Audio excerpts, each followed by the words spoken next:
Hello, my dear friends. First of all, I would like to personally thank each and every one of you who left a comment and subscribed to my channel. I really appreciate your support. Thank you so much. I'm a little overwhelmed with the response that I got, and I never really expected it.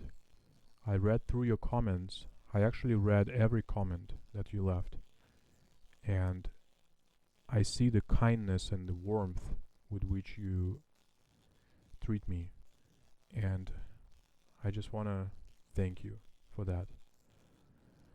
I would love to reply to all of you, but I was a late comer to computers, and because of that I never learned how to type fast. I'm a very slow typer, so it takes forever for me to reply. So I thought I would make a video instead and answer some of the questions and address some of the comments that I read. First of all, you probably noticed that my videos have a little bit of a low volume. This is because we have an interference problem in my neighborhood, a radio interference due to the towers that are in close proximity to my house, and it makes it impossible for me to raise the gain control because I start picking up the radio. I'm still looking for a solution, and if I find one, I will pursue it. For now, I just apologize. Now, several people asked me about the capo that I'm using, and I'm using this Jim Dunlop capo. I will leave a link in the description of the video.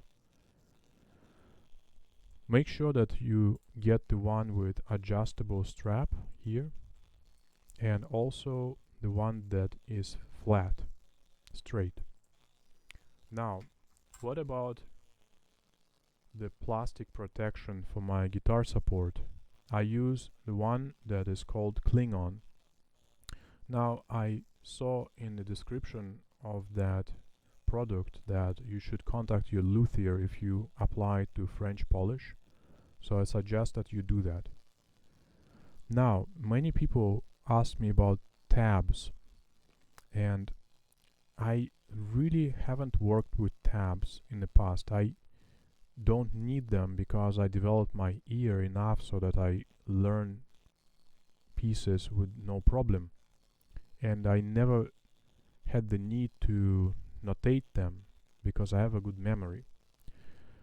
The problem with tabs is that they take time to do, and I don't have any help, so it's just me making these videos, and it takes time. Everything takes time, the videos and the playing, the practicing, concertizing and teaching. These are all things that require a lot of time, so making tabs on top of that is not realistic for me right now. Maybe in the future I'll figure it out, but right now I cannot promise them. Okay, next. I was asked if I read music. Well, I received several degrees at the conservatory, so of course I read music. Otherwise, it would have been difficult to pass solfege and theory and counterpoint and composition classes that I took, and I took many. I have made my own arrangements of classical pieces for the guitar that were not for the guitar in the original. Now, an interesting question was, what did Elliot think of me learning by ear?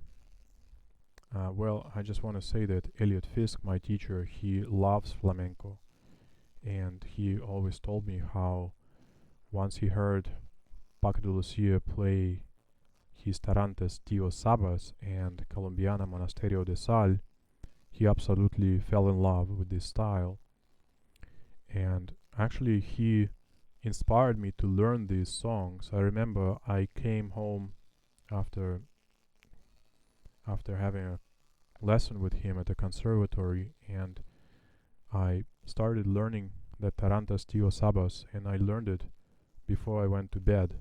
So all in one night, just because I was so inspired by Eliot's words about Paco.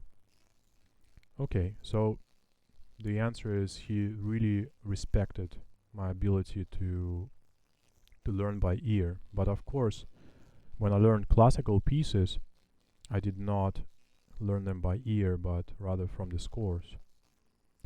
Okay, next question that comes up is, do I play for dancers and singers, or have I ever played for them? The answer is yes, I have, but I have very limited experience with that. And the reason is not because I neglected it, but because I didn't have the chance. You know, I was in Russia until mid-90s, and at that time Russia didn't have a flamenco scene. Some people were playing flamenco guitar, but that was about it.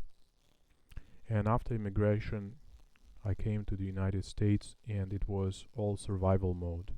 You know, at some point I have a full-time job that was not guitar related, and I just didn't have the time and the opportunity to do it. And then I started at the conservatory. I was studying for 13 years there, and then my career started.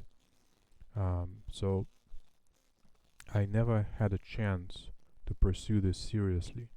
And I can tell you that accompaniment is an art in itself. You don't have to be a great soloist to accompany really well.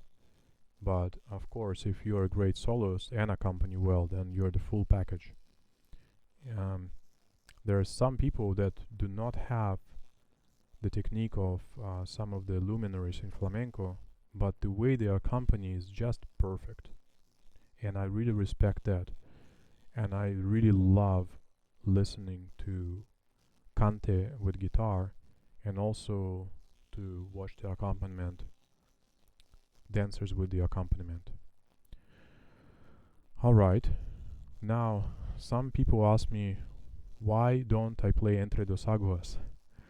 Well, believe it or not, it was one of the first things that I learned in flamenco. I learned Entre dos Aguas because I love that tune. But because I play solo, I don't put it in concerts because there is no one that accompanies me. In the past, I used to offer to people to to play the accompaniment, but sometimes people kind of well, I wouldn't say chickened out, but chickened out. So I stopped offering. Now, do I play classical pieces? Yes, I had pretty large repertoire of classical works. Now I play them less and less because I really focused on flamenco full time after I stopped studying at the conservatory. But I've always loved classical style, and I think that it's just magnificent. Now, have I ever played Concierto de Aranjuez? Yes, of course, I played it many times. My last time was 2 years ago, I think, in Ohio.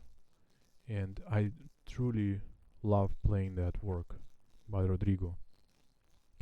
Now, next question, do I speak Spanish?